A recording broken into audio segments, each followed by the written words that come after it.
shifting your identity is how you create new habits, and it's how you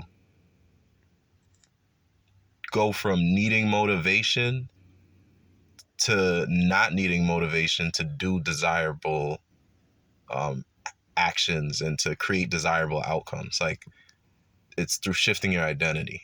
Shifting your identity is how you can do things that other people would have to put conscious effort into, and you do it literally effortlessly because it's who you see yourself as.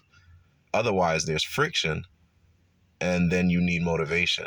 And so just the need for motivation is a sign in itself that you don't identify as the kind of person who does the kind of actions that you're doing or attempting to do if you're not even doing it. Shifting your identity is a very strong way of reshaping your reality, because when you start identifying as who you wish to be, you have to do the things that the person who you wish to be does, because then you otherwise won't identify as that person.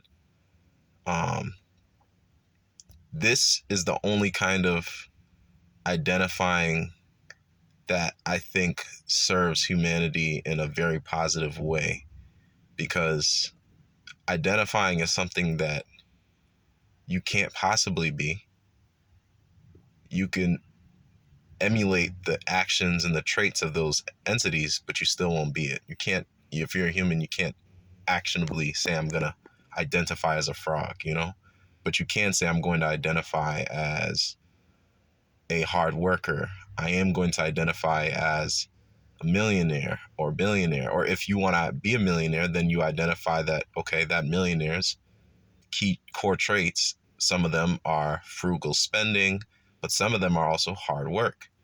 And so then you can emulate the traits of that character. I identify as a champion boxer, So now I identify as someone who's very strict in my diet. I identify as someone who has an impeccable cardio, someone who has impeccable footwork, someone who has impeccable technique, who's incredibly calm under pressure, So I think that's something worth noting, that shifting your identity is the key to developing habits,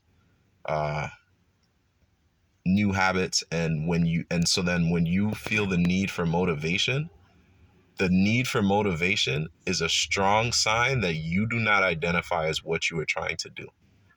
And I can confirm this because I've been going through my own journeys lately. Like, there's a transition period. I think this isn't really talked about by a lot of people who talk about this concept of shifting your identity to achieve new habits. But there's a transition period. So you have to almost like identify maybe as the person who's becoming, and then identify as the person who is.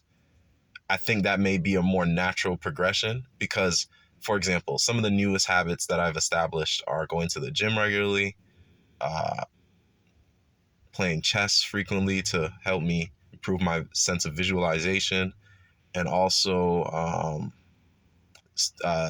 learning languages through Duolingo, and just learning languages, not necessarily strictly through Duolingo, but it's the primary means that I'm using at the moment.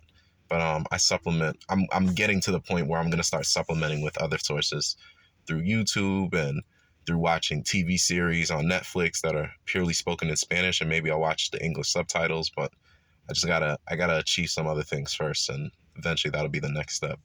Stuff to improve my listening comprehension, because I've identified that as a weakness for sure for me. So yeah, I think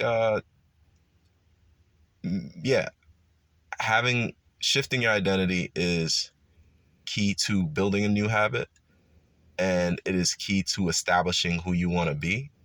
But it may be helpful to break it down into steps and to shift your identity as the person who's becoming. And then as you become the person who's becoming, identify as a person who is, rather than just going straight to who is. You can try both and see what works for you. Everyone's different. So, it's not a one size fits all thing.